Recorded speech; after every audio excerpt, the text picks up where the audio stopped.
Hello guys, welcome back to the channel. In today's video, I'm gonna show you how you can edit view only and comments only file in Google Sheets.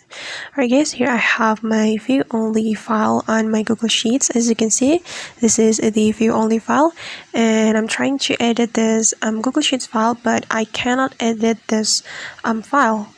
And if we want to edit this view only file, we have to copy this Google Sheets file. So we can tap on this three dots button, then tap on the share and export, and click on make a copy. And we're going to make a copy of this Google Sheets file on our Google Drive. And before you make a copy, you can change the document title right here, but I'm just going to use this title, so we can click on OK.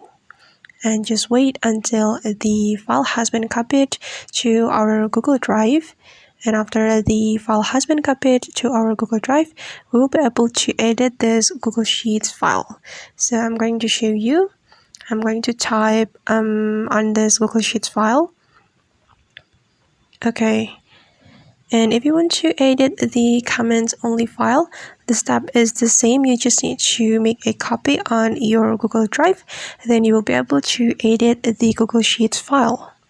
Alright guys, and that's how we can edit view only and comments only file on Google Sheets. I hope this tutorial will be useful for you. Thank you so much for watching, and see you on the next video.